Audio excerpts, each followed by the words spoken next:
Chers amis, shalom. Nous abordons ici une période charnière de l'histoire d'Israël. Elle s'étend de Salomon, le grand roi d'Israël, à la division du royaume jusqu'à la destruction du temple. Israël, dans sa chute, verra une partie de sa population conduite en exil. C'est une période à la fois glorieuse et douloureuse, et pour nous, une source d'enseignement exceptionnelle. Avant d'entrer dans le vif du sujet, posons cet axiome biblique fondamental qui déclare l'alliance de Dieu envers Israël indéfectible. Psaume 105, versets 8 à 10.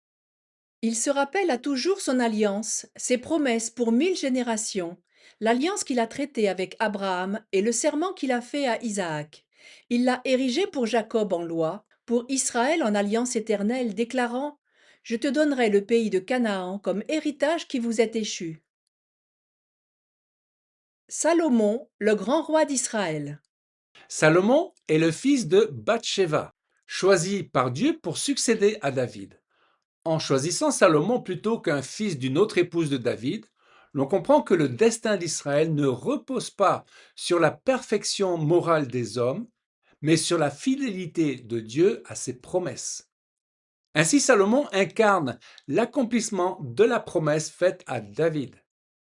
2 Samuel 7, versets 13 à 16.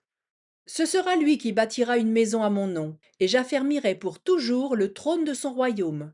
Je serai pour lui un père, et il sera pour moi un fils. Ta maison et ton règne seront pour toujours assurés, ton trône sera pour toujours affermi. Salomon demande à Dieu la sagesse. Accorde donc à ton serviteur un cœur intelligent pour juger ton peuple, pour discerner le bien du mal. Salomon devient un modèle de sagesse dans le monde, et la reine de Sheba vit toute la sagesse de Salomon, elle en eut le souffle coupé. Sheba est un symbole des nations attirées par la bénédiction reposant sur Israël. Elle est aussi l'image prophétique des peuples venant vers le Messie roi. Salomon construit le temple de Jérusalem, accomplissant le désir de David. Il est le roi qui affirme la présence de Dieu au milieu d'Israël, l'image d'un royaume glorieux, presque messianique.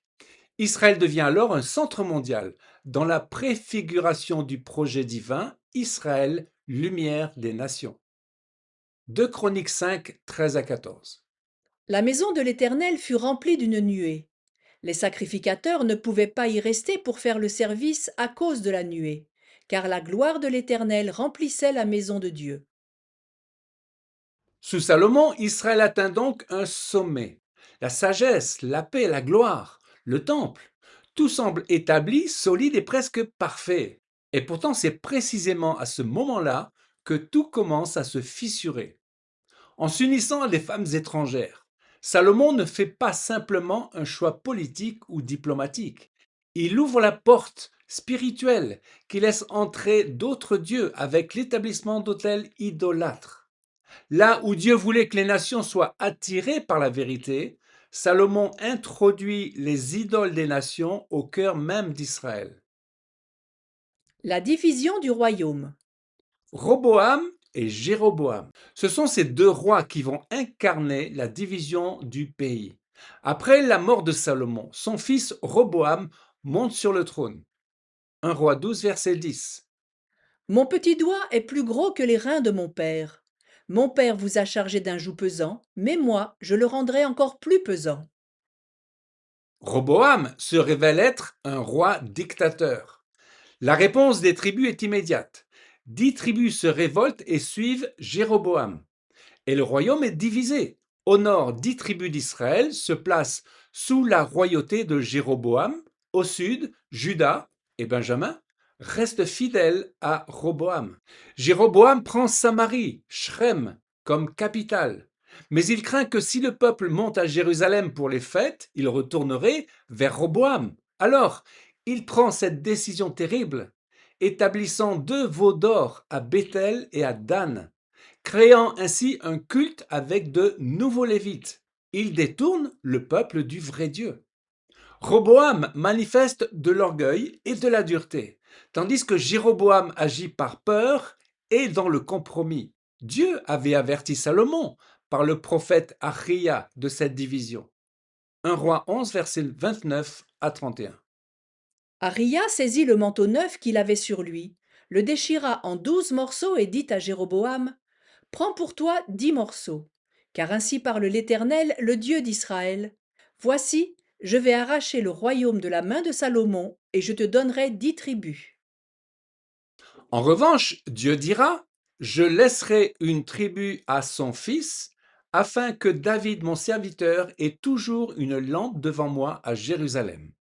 Dieu garde ainsi une fidélité à David et à son alliance, et Juda subsiste. La série des rois. Après la division, deux royaumes coexistent. Israël au nord, Juda au sud. Ce sont deux histoires parallèles et la question se pose, resteront-ils fidèles à Dieu?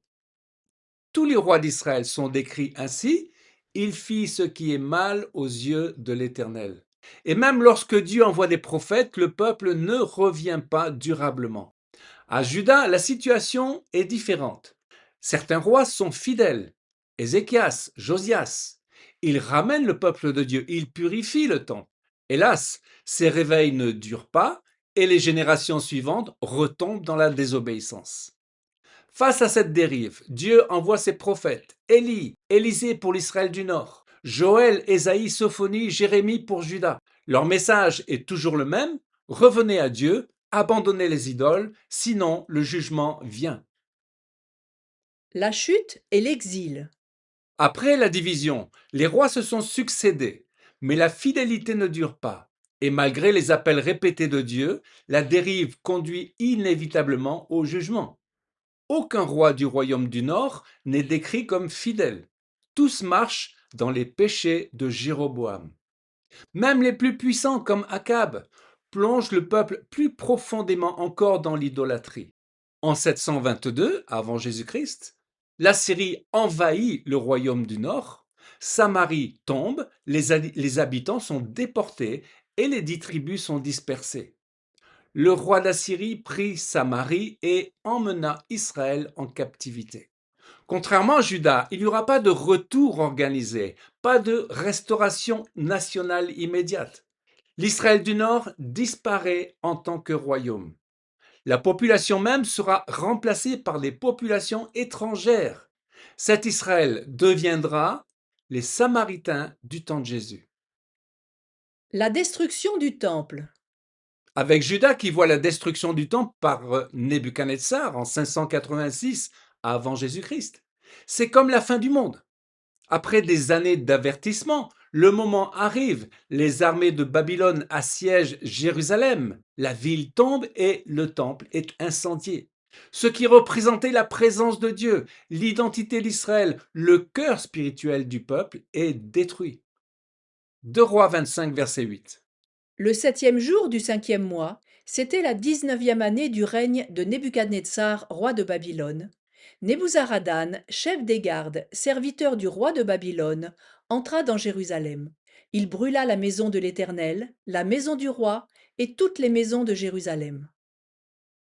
La tradition juive fera du 9 Av, Tisha B'Av, le jour où le temple est détruit. On retrouvera la date du 9 Av lors de la destruction du temple par Titus en 70. Malgré l'infidélité de Juda, Dieu est resté fidèle à son alliance. Il a préservé une lampe pour David, gardant ainsi une lignée, une promesse, un avenir. Même dans le jugement et l'exil, Dieu préparait déjà le retour et l'accomplissement de sa promesse. Mais l'exil ne sera pas la fin de l'histoire. Dieu n'abandonne jamais son peuple. Après le temps du jugement, viendra le temps du retour. Un reste reviendra sur la terre d'Israël et le temple sera rebâti. Amen.